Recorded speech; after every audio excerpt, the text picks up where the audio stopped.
Nah, malam ini saya ingin sharingkan, Bapak Ibu buka Lukas pasal 16 ayat 10. Satu ayat saja, tapi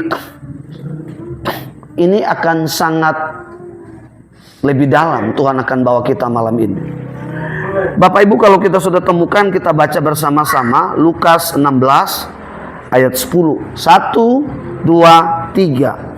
Barang siapa setia dalam perkara-perkara kecil, ia setia juga dalam perkara-perkara besar.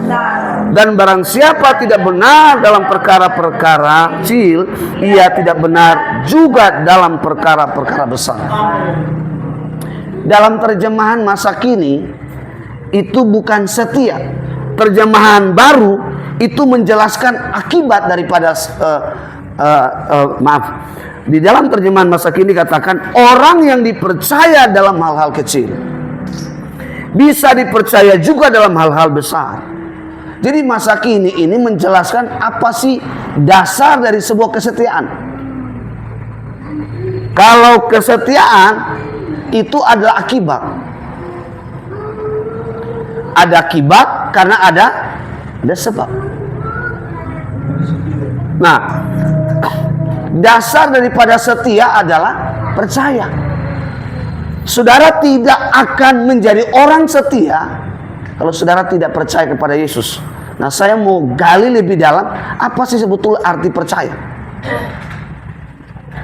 Nah, kata percaya, waktu saudara terima Yesus, saya terima engkau sebagai Tuhan dan Juru Selamat, saudara serahkan hidup ini sepenuhnya kepada Dia. Makanya Paulus bilang kepada jemaat di Galatia, hidup yang aku hidupi sekarang bukan lagi aku hidup, tapi siapa? Kristus. Artinya apa? Berbeda ketika saudara belum percaya Yesus dan sudah percaya. Ketika saudara sudah jadi percaya, yang mengendalikan, yang menuntun, yang menyertai, yang memenuhi hidup kita siapa? Tuhan Yesus. Saudara tidak akan setia kalau tidak dibangun pada dasar yang benar. Saya jujur, saya lihat kehidupan orang Kristen untuk kehidupan dunia habis-habisan. Saudara tahu enggak, kehidupan mati, hidup kita kaya miskin di tangan siapa? Tangan Tuhan. Saudara, kalau kita bicara hari ini, hal yang kecil yang setiap hari yang kita hidupi, ada bicara tentang apa? Waktu. Saudara, 1 jam saja saudara tidak menggunakan waktu untuk dengan sebaik mungkin. Di sini Tuhan bilang apa? Kita ini tidak setia. Kalau saudara waktu saja saudara tidak bisa mengelola dengan baik, bagaimana Tuhan kasih berkat? Jangan berharap saudara bilang begini, kenapa hidup saya banyak penderitaan? Karena penderitaan tidak datang dari Tuhan. Kita sendiri yang mendatangkan penderitaan. Makanya saudara, bangsa Israel sebetulnya dari Mesir ke tanah Kanaan itu hanya 9 jam. Kenapa mereka menempuhnya 40 tahun? Karena yang mereka hidupi itu dengan cara mereka sendiri. Kesetiaan mereka adalah kesetiaan yang berdasar pada pola daging. Makanya ketika tidak ada air, tidak ada makanan, mereka memberontak. Mereka bilang apa? Untuk apa kita meninggalkan Mesir?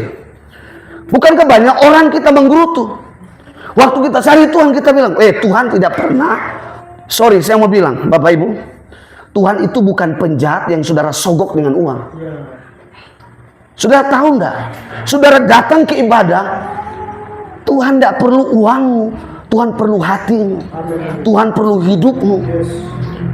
Saudara, apa yang saudara peroleh, uang, kesehatan, kekuatan, yang punya Tuhan.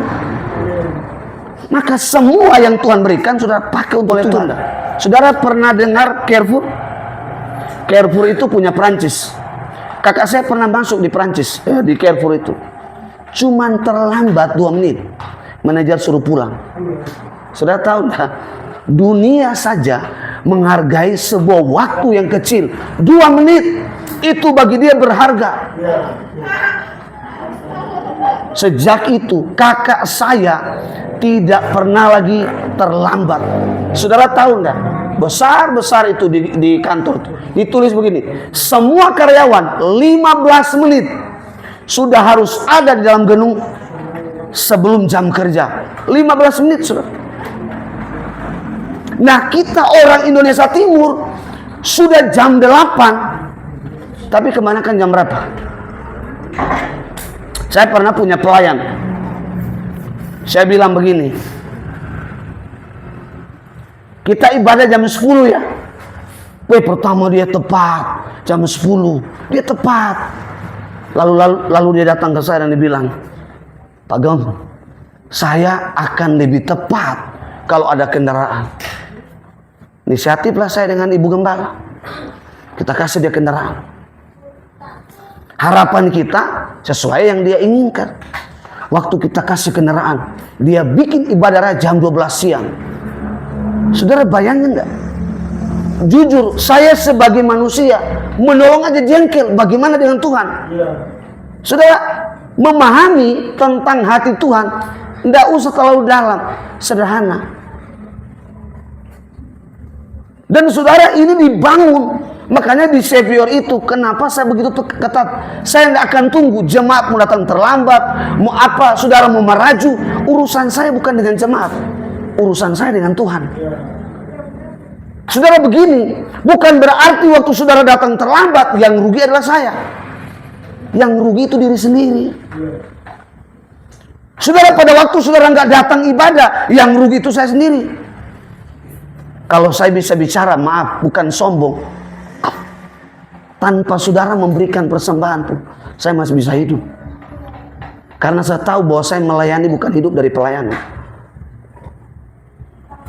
Saya percaya bahwa apa yang saya kerjakan itu dari hati yang paling dalam. Maka semua Tuhan perhitungkan.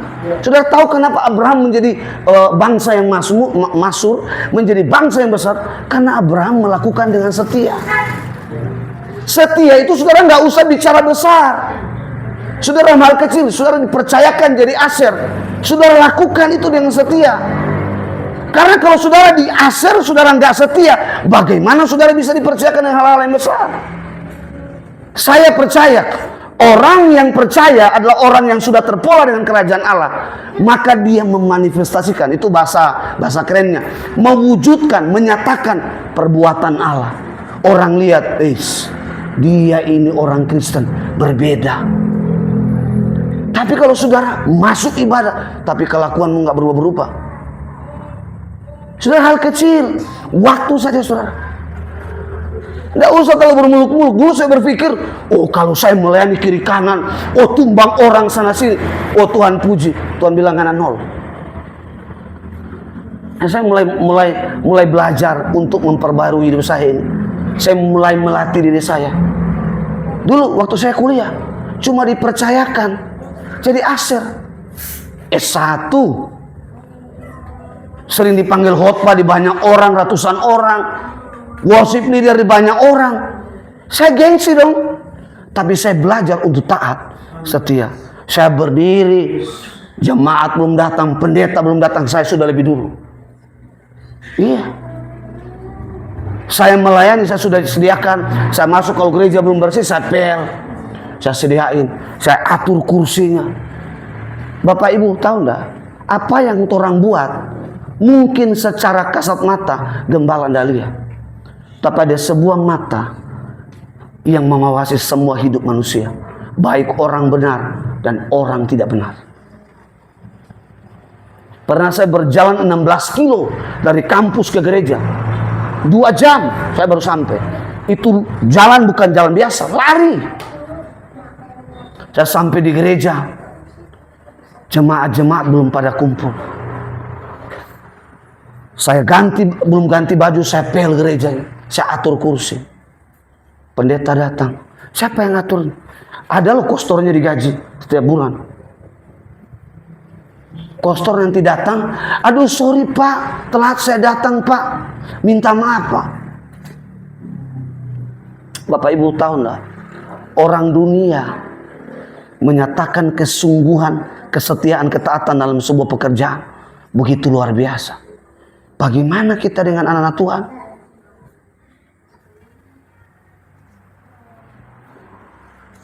Saya amat percaya saudara bilang begini, hidup saya di tahun 2025 pasti diberkati. Amin.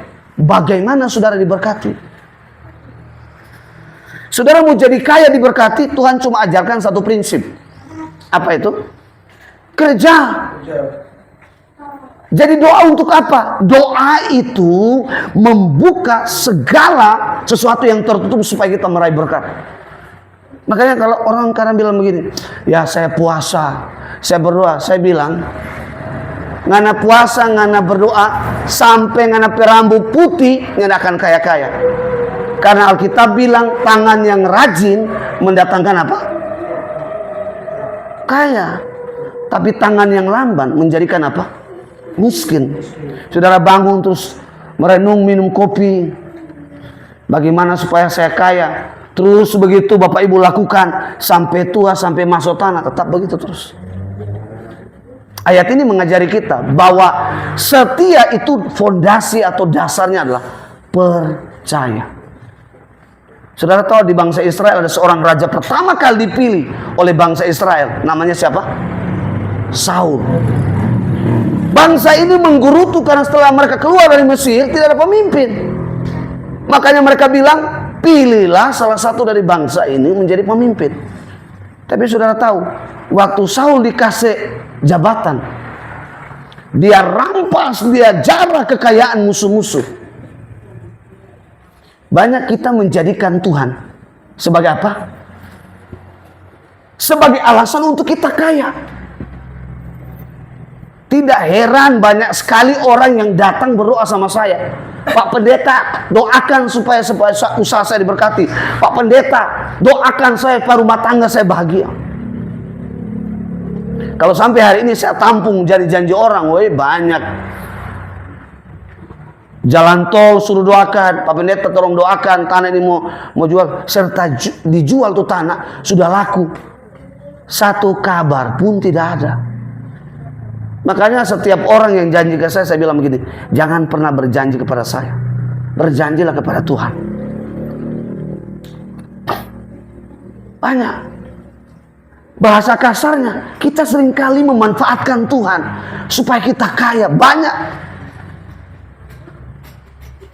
Saya belajar, Tuhan itu begitu murah, Tuhan itu begitu penuh kasih. Dia sabar, dia panjang sabar. Kita ini sebagai anak-anak seringkali memberontak, seringkali apa? Kalau orang Jawa bilang ngambek, kalau bahasa Sulawesi itu maraju. Ya. Saya belajar bahwa seperti Paulus mengingatkan para jemaat-jemaat di Asia, aku menjadi seorang atlet, pelari petinju yang tidak sembarangan. Terus berlatih dengan sebaik mungkin. Apa yang saudara lakukan untuk menjadi orang setia? Latih setiap hari. Saya mau bangun jam 4 pagi untuk baca firman, untuk bersekutu dengan firman. Saya kadang kalau bangun telat, istri, Bu Gembala bangun lebih dulu. Dia doa, saya antar anak dulu, saya balik, baru saya sama-sama dengan anak. Kita renungkan, kadang 1-2 jam kita manfaatkan. Saya bilang sama istri saya, 8 jam loh, habiskan waktu tanpa bersekutu dengan Tuhan. Sekarang pertanyaannya, adil di mana? Tuhan kasih leluasa kepada kita, tapi kita pakai untuk apa? Kita scroll handphone, masuk di Instagram, tidak puas, masuk di TikTok, masuk di mana Facebook, masuk di, habis waktu dengan percuma. Firman Tuhan ini mengajari, hanya orang yang terpola pada kerajaan Allah, dia pasti setia. Saudara, Tuhan bilang mengukur setia itu tidak usah besar, kecil dulu. Contoh, saudara dikasih uang sama Tuhan, gajilah. Berapa hari yang lalu, tiba-tiba saya scroll Facebook saya, saya lihat di dashboard saya sudah dibayar. Saya kaget, loh, Meta bayar saya. Ada saya buka di aplikasi PayPal, Meta bayar saya 400.000. Kaget saya. Terus saya bilang sama istri saya digaji oleh Meta. Dia bilang berapa? 400.000. Saya bilang, oke, kita mau makan-makan di mana? Enggak. Saya komitmen. Saya ambil, saya taruh di amplop, saya belajar ngasih buah sulung. Bukan hanya sekarang, saya belajar ini. Waktu pertama kali pelayanan kami, laptop Axio itu dilindas oleh mobil tangki 24.000 liter. Hancur, babak belur. Besoknya saya kredit aset. Saya bilang sama istri saya, tidak boleh dipakai untuk hal yang lain. Ini dikasih untuk gereja. Saya kasih untuk gereja. Saya komitmen, saya setia dalam hal ini. Waktu mobil berhenti, orang itu berhenti, Pak, angsuran ke-6, kita udah gak support. Saya bilang sama istri saya, cuma 2 pilihan, kita lanjut atau kita serahkan ke dealer. Saya ingat sekali waktu itu dengan Ibu Gembala, saya doa, Tuhan, izinkan kesempatan 1 tahun lewat. Kalau lewat 1 tahun, saya percaya Tuhan akan tolong untuk bisa selesaikan. Saya lewat. Hari ini tinggal 3 bulan lagi. 4 tahun kita bayar. Berapa tahun yang lalu Ibu Gembala bilang begini sama saya, kayaknya kita harus ganti laptop. Acer sering hang. Tapi Ibu tahu, saya dapat uang. Seharusnya uang ini saya gunakan untuk bisa nginap di hotel, dengan istri, dengan keluarga bisa nikmati. Saya tanya istri saya, oh enggak, ini uang ini kita beli 1 unit laptop yang lebih baik dan 1 unit printer lebih baik, karena kita dulu punya Pixma, Canon, itu sering error, harus ganti cartridge, kita beli. Saya bilang sama istri saya, nah hebatnya Ibu Gembala itu dari dulu waktu saya pacaran sama dia kalau soal uang dia enggak pernah tanya. Dia cuma tahu yang penting waktu makan ada. Dia enggak pernah tahu. Dulu waktu saya masih pacaran dengan dia, ATM dia kasih ke saya. Itu hebatnya. Tapi kalau soal pengelolaan dana, Ibu Gembala itu jago. Sampai titik rupiah pun, berapa rupiah pun dia tahu. Persembahan yang Bapak Ibu tahu, pengeluaran itu dia bisa hafal. Oh ini jemaat kesekian, dia bisa itu. Oh begitu luar biasa. Makanya kekuatan di gereja itu kalau soal admin, manajemen, itu Ibu Gembala yang paling hebat. Saudara tahu kalau buat proposal, beberapa teman yang buat proposal, yang paling rapi, dia yang atur. Dia belajar dulu membuat majalah Raja Wali. Dia audit, dia belajar situ. Tapi tahu nggak digaji berapa? Nggak digaji. Tapi dia belajar setia, dia kerja di Immanuel, tapi di samping itu dia bisa bantu audit. Nggak digaji. Dan awet hubungannya dia sampai hari ini. Orang yang setia, saya mau bilang, pasti hubungan dengan seseorang itu awet. Kalau saudara setia dengan Tuhan, saya amat yakin saudara akan awet hubungan dengan Tuhan. Sekalipun saudara ada dalam tekanan, saudara ada dalam persoalan, saudara terus pegang Tuhan erat. Saudara dalam keadaan susah, saudara dalam keadaan sakit penyakit, yang saudara panggil, yang saudara teriak, itu namanya siapa? Nama Yesus. Saya bukan hari ini belajar di pelayanan. Banyak saya temukan orang-orang yang kaya. Pada akhirnya mereka bilang begini, Pak, uang saya tidak berarti. Uang saya tidak bisa membahagiakan saya. Uang saya tidak bisa merubah istri saya. Uang saya tidak bisa menyembuhkan penyakit saya. Dan dia bilang apa? Cuman Tuhan Yesus yang bisa mengubah hidup saya. Dari situ saya mengerti bahwa Yesus adalah segala-galanya. Dan uang bukan segalanya. Tapi segala sesuatu perlu apa? Perlu uang. Makanya kalau saudara dalam hal kecil saja, saudara bangun pagi dengan istri, ya, saudara bangun pagi, apa yang saudara dapatkan bersyukur, bilang sama istri, sama suami, yuk kita kasih seperpuluhan, yuk kita taruh. Sekarang jujur, saya punya pengalaman dulu. Saya dengan istri saya punya gaji lumayan, saya 4,7, istri saya 3 juta, kita gabung hampir 10 juta. Kita dulu kasih perpuluhan saja, kita khawatir kalau kita kasih ini nanti akan jebol di sini. Kalau kita kasih ini jebol ini, matematika saya sudah mulai jalan. Tapi waktu saya terus begitu dengan cara itu, sudah tahu, bolong terus. Akhirnya apa? Saya utang pinjam. Nama saya tercemar, orang tagih. Satu waktu kita tidak punya tempat tidur, rusak. Saya pinjam di koperasi 7 juta. Wih, tengah malam jam 1 malam orang ketuk-ketuk pintu. Sampai tetangga di kiri kanan terusik. Kenapa? Pak, ada 5 orang tadi datang, badan besar-besar tinggi. Ngapain Pak? Tagih utang. Hari itu saya cari uang, bagaimana caranya saya lunaskan, saya selesaikan. Dulu saya sakit, Ibu Gembala sampai bilang begini, saya pusing setiap hari. Karena setiap bangun jam 6:30, 7, mulai ada warna-warni rambut, hitam, panjang, pendek, sudah berbaris di pintu. Pagi, dari mana Pak? Koperasi apa? Mitra, besok Anugrah. Waduh. Istri saya sampai bilang begini, lama-lama saya gila. Tapi Bapak Ibu tahu enggak, yang pinjam jemaah saya, pakai nama saya korban. Mereka nikmat, saya korban. Pagi datang lagi, dari mana? Dari leasing mana? Aduh, istri saya bilang begini. Dari situ saya mulai belajar, mulai memanage. Kita boleh mengasihi jemaat, tapi jangan terlalu gampangan. Satu waktu orang leasing pakai motor, dia lari ke Papua, dia ambil 10 juta. Saya ditagih. Ada satu teman di Surabaya, dia ambil motor baru, dia yang pulang Surabaya, saya yang ditagih. Istri saya bilang begini, lama-lama saya mati ini. Saya mulai belajar mengatur hidup, menata hidup ini. Mulai terpola, mulai berjalan. Saya bilang sama Ibu Gembala, terserah orang mau bilang tanpa kursi pun bodoh amat.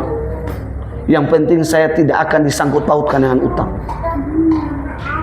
Saya lihat tetangga saya mulai angkut sofa, mulai angkut tempat tidur.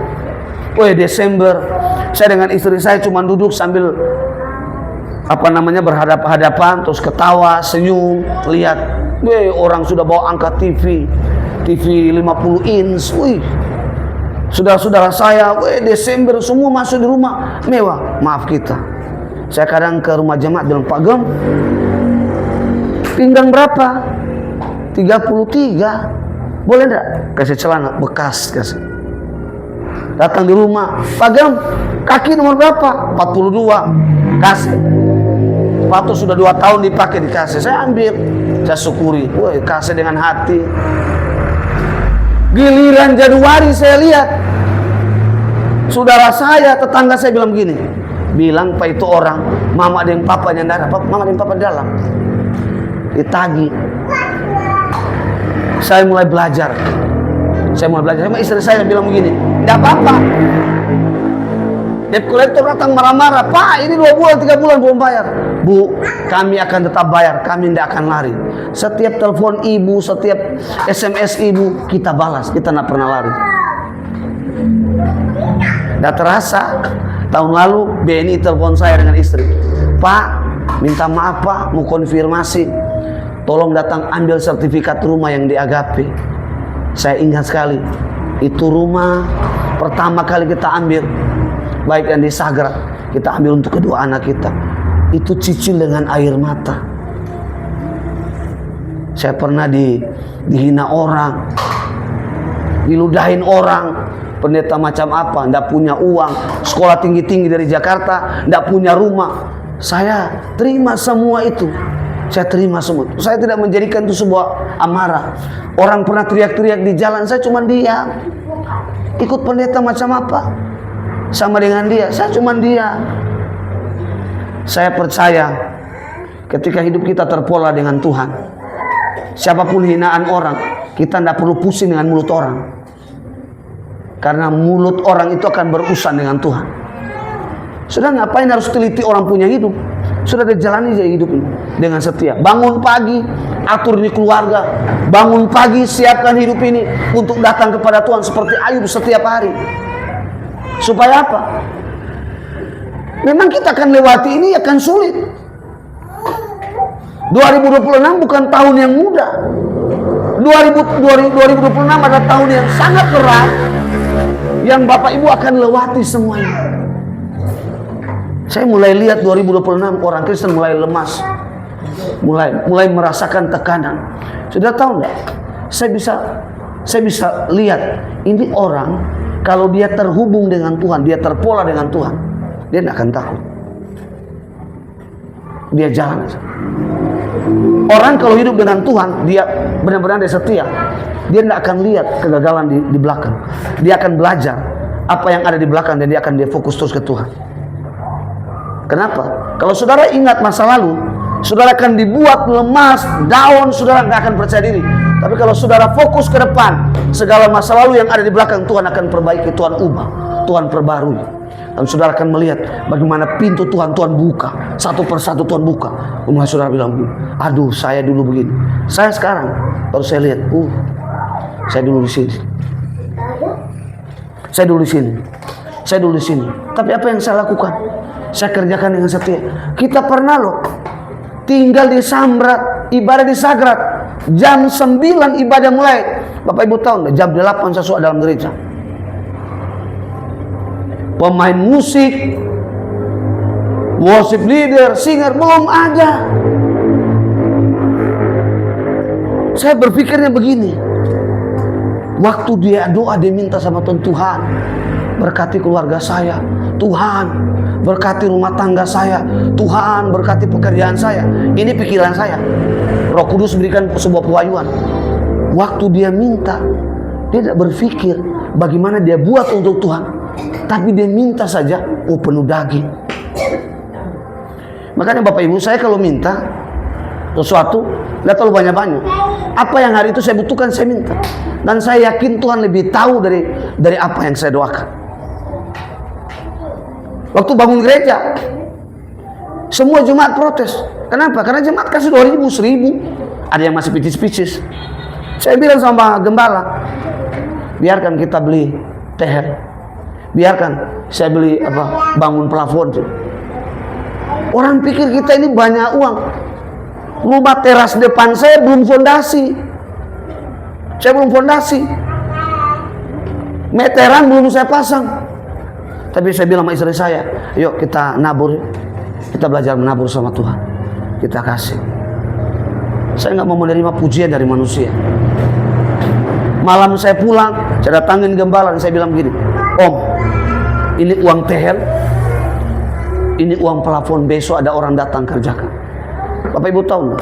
Itu orang, om saya itu sampai datang bilang, ini uang transfer untuk kamu. Saya bilang, enggak, biar saya. Dan saya bersyukur istri saya bisa memahami semua itu.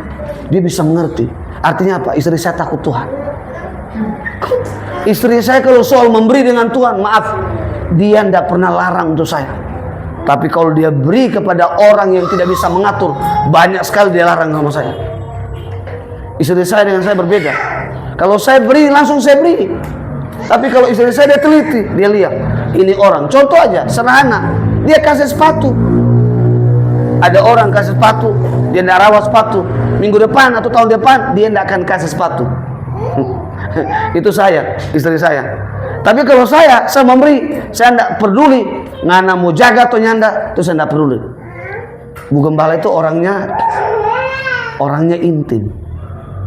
Kalau saya lebih dominan, makanya dia teliti. Dia teliti. Saya tidak terlalu pusing. Lihat rumah itu kalau kotor, yang pusing istri saya. Kalau saya bodoh amat, mau barang berantakan, sampah mau bau, itu saya tidak berurusan. Tapi kalau ibu gembala, dia sakit, kayak ini lagi sakit. Dia bilang, "Dah tolong." "Dah tolong apa?" Saya kira dia tolong beli nasi kuning, beli pizza. Enggak. Dia bilang, "Dah tolong." "Dah tolong apa?" "Sapu itu ruang gereja, kompel itu." Saya habis sapu, tulang belakang ini hampir patah. Sakitnya luar biasa. Itu kan besar sekali. Untung ini Israel dengan Valeri yang bantu saya, tolong saya. Bapak Ibu tahu enggak? Hari Minggu itu kita bangun jam 4. Bangun jam 4, kita bersihin ruangan. Kita pel ruangan. Kita atur kursi. Ada Israel, Valeri atur kursi. Jadi apa? Ringan. Ibu Gembala cuma atur kalau ada perjamuan kudus atau apa, dia atur. Kalau saya bertiga, kadang Valeri, kita dan Israel yang atur. Bapak Ibu tahu enggak? Saya bilang sama Tuhan begini, "Tuhan, apakah saya harus pel? Lo jadi hamba Tuhan, harus begitu." Saya belajar pel, saya sapu, belajar dengan setia, ya kan? Saya tidak pernah bilang begini, Yulia besok nganapel gereja ya. Mana sapu? Apa yang bisa saya kerjakan, saya kerjakan. Saya kerjakan. Saya pel. Lumayan ruangan gereja itu. Ya, 13 kali 17 loh. Saya sapu setiap hari. Israel sampai pusing. Karena atur sini susun kursi begini. Ya, Bapak Ibu habis ibadah, tisu-tisu berhamburan. Saya dengan Israel, kalau enggak dengan owner bantu sapu, kita pel. Bayangin gereja itu punya fungsi dua. Tempat ibadah dan tempat pertemuan. Makan di situ, kotor di situ. Kadang saya bilang Mbak Indri nggak tolong dulu bantu. Saya belajar. Ya, saya belajar. Justru dengan itu saya mulai belajar lebih rendah hati. Terus makin. Saya belajar hari ini dari hal kecil lah. Saudara dipercayakan apa, sudah lakukan itu saja. Saudara lakukan itu saja terus.